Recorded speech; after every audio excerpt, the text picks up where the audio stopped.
What's up? What it do, cyber world? It's your girl, the one, the only ashsaidit, ashsaidit.com. Ashsaidit.com. Yes, that is the site, babies. That is the site right now. Yeah, so it is a beautiful Wednesday morning. You're hearing my voice. You are blessed beyond compare. And you need to celebrate today and every day that you are here. Humble hearts about it, and don't let anyone tell you any different. So that's what you need to do. That needs to be done. Yeah. So at the end of the day, I think that a lot of people just need to stay in their lane. You know, it's always good and important, and a fresh look to always be on point and to do things new and to try things new, but let's stay in your lane too. Don't step out of your lane too much. Talking to somebody. Don't step out your lane all the way. But yeah. So I've just been mesmerized with so much lately. Shout out to Gwinnett Relay, the world's largest Relay for Life event that happens May the 13th. At the Gwinnett Fairgrounds. I hope to see each and every one of your smiling faces out there. That will be fun. Yeah. So I'm looking forward to that. That's coming together. It's starting to gel and take form. It's starting to take form. So I'm excited about that. I definitely want to say a shout out to... excuse me. Sorry. I also want to give a shout to We Kinda Ting, WKSmas.com. That is my band, We Kinda Ting. We take the road every year. You know, it's what we do. Point blank period. End of story. We take the road. What else is going on with you, girl? There's just so much craziness that is unfolded before my very eyes, and you just roll with the punches. Now, I've posted up some pictures on social media about my weight loss journey, and I say that very lightly, but it is not a light subject for me because I was tipping the scale at 280 plus pounds. And that is too much weight for my frame. I'm 5'6". 280 did not agree with me. It got to a point where doctors were actually saying that I was pre-diabetic and that I would need to be put on insulin soon. And that was what woke me up. That was one of the things that woke me up. That, and then I couldn't bear the sight of looking at myself. I couldn't find any cute clothes to wear. I was just in a very negative mind space. Very, very negative. Very, very downtrodden. Very just, mean place. And at the end of the day, I had to change my mindset. I had to change my goals for myself. And that all started with me. I had to do those things. I had to make those changes. And thank God that I did. But it was an uphill battle. It really was. And it still is to this day. It's not over for me. People think, oh, well, you lost the weight, then you get it. No, because sometimes I do want to overindulge. I do want to overeat. But I have to remember where I was and what I'm not going back to. So I have to constantly condition my thoughts and my thinking. You can have that slice of pizza. You can have that piece of cake. But you just can't do that every single day. I'm not saying take away the things that you love, take away the things that you appreciate, take away the things that you enjoy. I'm saying in moderation, you can do every and anything. In moderation. Self-control. Huge. Really, really huge. And everybody wants me to share this secret that I did this magic pill. I mean, people don't understand that it's almost a decade since I was tipping the scale at close to 300 pounds. It was not an overnight thing for me. It was not. It was a struggle. It is a struggle. It's not as hard a struggle now because I got the majority of the weight off. But it's still a struggle to keep it off. Still a challenge. Not as big a challenge, but still a challenge nonetheless. And people always want to know, well, what did you do? What did you do? Self-control, discipline, goal setting. I had to change my mindset, and that's what you have to do. You have to change your mindset. You have to. There's no ifs, ands, ors, or buts about it. You have to change your mindset. That's just it. You have to. You have to change your mindset. And it's not going to be easy. You will fall off. But guess what? You won't stay defeated. You won't stay fallen. You won't. And you can't. If you want to succeed with this, you can't. And what I want people to understand that is that it is a lifestyle change. You have to think down the line, how am I going to live in 10, 20 years? In 30 years from now, hopefully if I'm going to be here, what is it that's going to keep me alive? What is going to keep me here? And your lifestyle change, what you do, matters. It's not just about the food intake. Exercise is a huge part of it. It's a really huge part. And I hate to exercise. I am not the exercise chick. I'm just not. I've never been her. And that much about me not going to change. So I have to find things that I enjoy doing. I have to find fun things. I have to find things to keep me active. So I will go and look up and find 5Ks that they have on Groupon for $20. Or if there's a local walk. Or if nowadays there's virtual walks. You have to find ways of dedicating yourself to it. I've done plenty of 5Ks by my doggone self. You know, if you have to wait for other people to join you and do those things with you, you may not even do them. I can tell you that now. Because people don't want to see you progress. As hard as that is to say, people in your life do not want to see you progress. They don't want to see you lose weight. They don't want to see you conquer that goal. Why? Because you're taking the pressure off of yourself and putting it on them as to why they haven't improved themselves, why they haven't improved their lives. Because they haven't. They haven't, and they refuse to, and they're not going to. It's too easy to be lazy. It's the easiest thing in life to just do nothing and complain about it and point out other people's faults and point out other people's flaws. It is so super easy. What I'm talking about is a complete and total mindset change. You've got to think positivity. You've got to. If you've got negative people around you, then you changing your lifestyle is not gonna be pleasing to them. They're gonna find something negative to say about it. They're gonna find some discouraging words for you to say about the changes that you're making for yourself, for your future, so that you can be around there for your kids, so you can be around there for your family, so you can be there for your loved ones. People are going to find ways of breaking you down. Why? Because they're afraid to succeed. They know that it's possible, but guess what? You're living proof. You're living proof that it's possible. And oh my gosh, you just shattered their entire module on why certain things don't work. It's a lifestyle change. It is a complete lifestyle change, and it goes wholeheartedly. It is the physical aspect as far as exercise. It's the emotional aspect as far as your mental state. And the food aspect is what you're eating, what you're putting into your body. Huge, huge, huge, huge part of it. Now, me, myself, I've been vegetarian for a little over, 11 years. 2005 is when I took the vow of warding off red meats and poultry.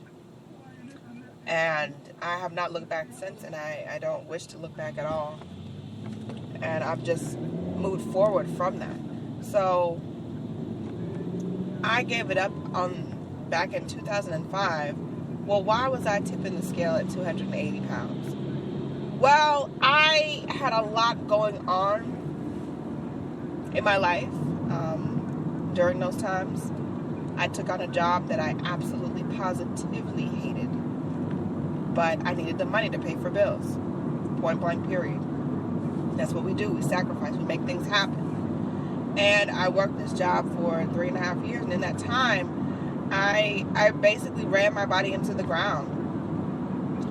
I didn't exercise.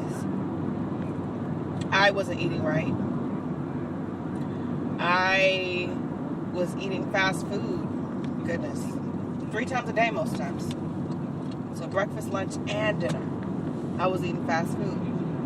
I didn't stop at the grocery store. I didn't have time. I was working 12, 13-hour shifts, getting off of work at 8, 9 p.m.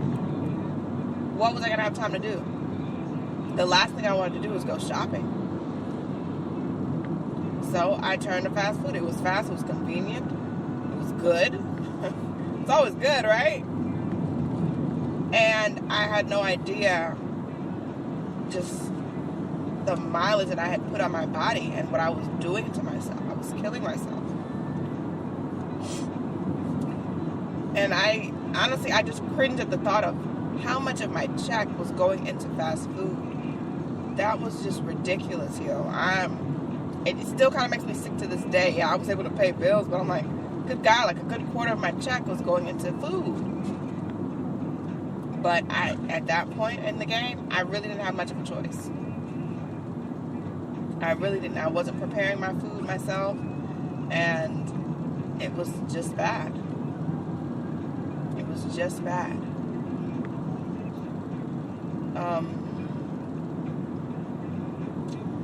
It was crazy. It really and truly was. And it was me quitting that job and starting to really take charge of what I was eating. Because, you quit the job, well, you don't have the money to buy the fast food. Ooh, that's a great way of a nice little segue into it. Yeah, if you quit the job that you're making money at and you're paying bills and everything else with, you no longer have that extra money for fast food. So fast food was out. And I was okay with that because I knew in the back of my mind that the stuff that I was eating, the stuff that I was putting in my body, it wasn't good for me. It was keeping me heavy. It was preventing me from feeling beautiful. It was preventing me from feeling sexy. And I had to break that shell. So the fast food going was one of the first big steps that I took. And that really, really, really opened up my eyes and opened up my mind to really what was going on with me. Before I quit the job, or I think maybe a little after I quit the job, I had gone for a physical, my yearly physical, and the doctor said that I was pre-diabetic. And I'd never heard that before. No one has ever told me that, anything, but it was because of all those toxins, all that food, all that junk I was eating was making me diabetic. And I said, oh, no, that's not going to happen. They're not going to put me on insulin. I'm not going on that stuff. And so that's when I really woke up and said, you know what, Ash, you need to take charge of your life and stop BSing with it. And that's where I started, getting back into water. Water was a really huge part of my life for a long, long, long time, even when I was in school. And I just wasn't consuming enough water. I wasn't pushing enough water in my system. And so I got back onto that water kick. I started going to the grocery store, getting fresh fruits and vegetables, pushing greenery. The greener the greener the leaf, the better it is for you, the more antioxidants that it has, and the more that it continues to cleanse your body. So, yeah. And I just started pushing that stuff.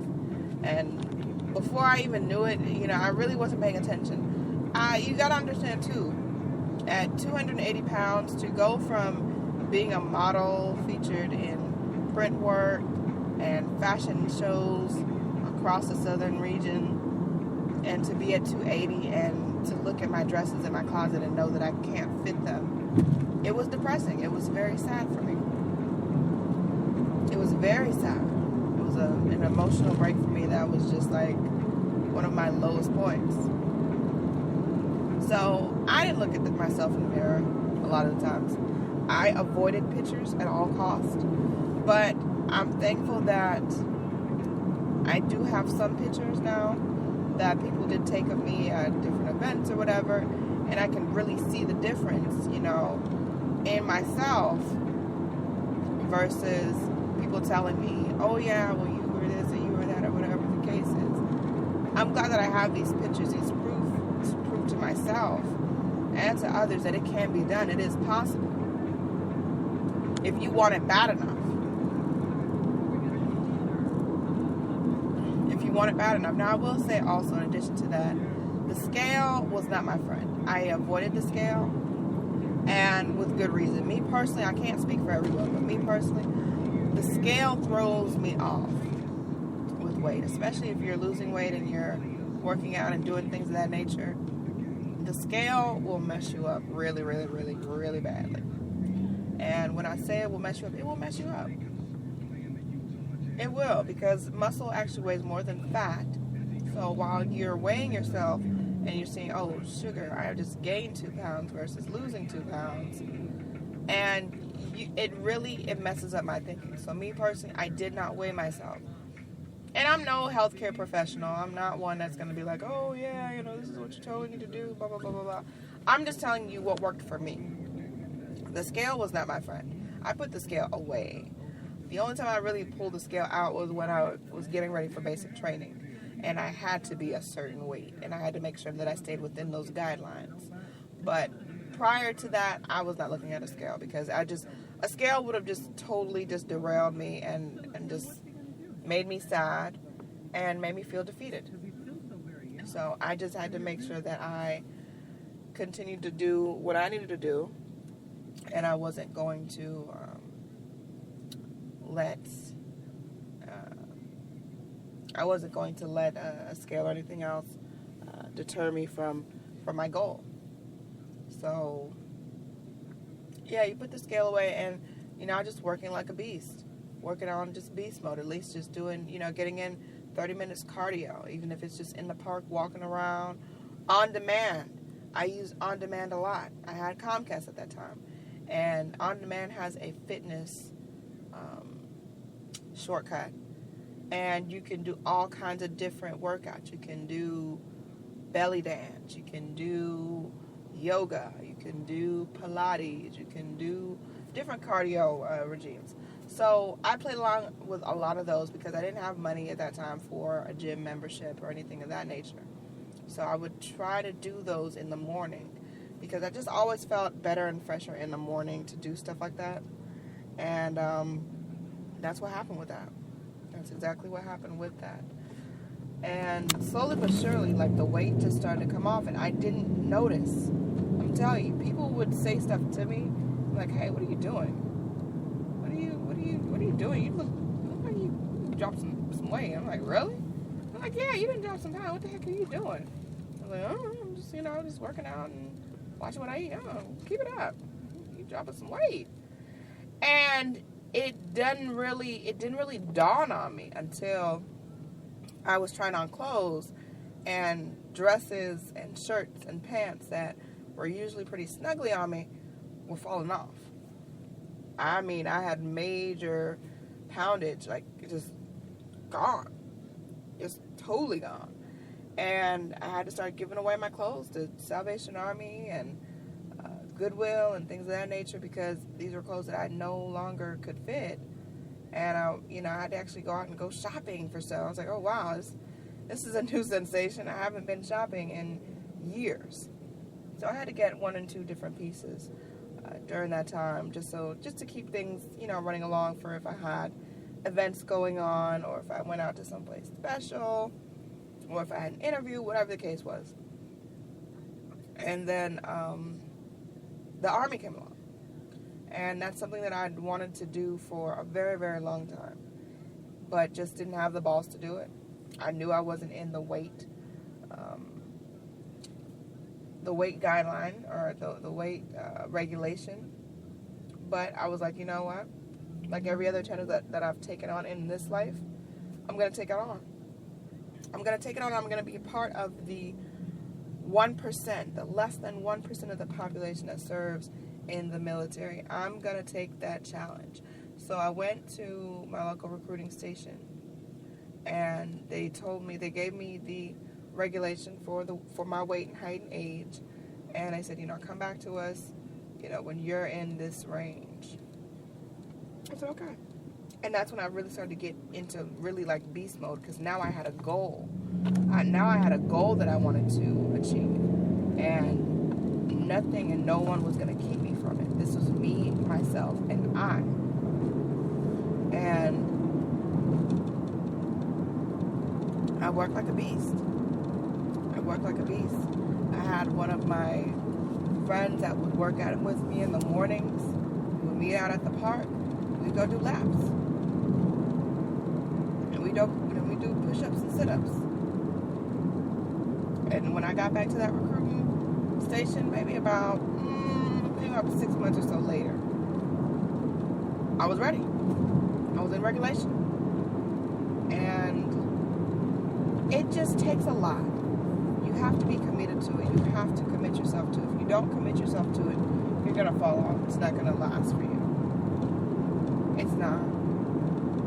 But that's when I really started to look at myself differently, and I started looking in the mirror, and I started feeling sexy, and I started smiling at myself, and I started getting makeup done, and I started getting smaller size dresses. Like now, like for like a t-shirt, like I wear like a medium. I'm like, oh, I was so used to just extra large everything, extra large, extra large, extra large, extra large, XL, extra large everything. And yeah, given boobage, I'm still pretty busty. That much doesn't really change. But the rest of me has really melted down. And it's all because of consistency. It's all because of self-control. It's all because I set the precedent for myself and what I was going to do and what I was going to achieve. And I've knocked it out of the ballpark. I've knocked it out of the ballpark. So that's a little bit about my story, a little bit about Ash, So we're working on some things. So keep an eye out on social media for what else I'm going to be doing and how I'm going to share my story. So that is the story there. ashsaidit.com, ashsaidit.com. Look out for your girl on social media at One Love Ash.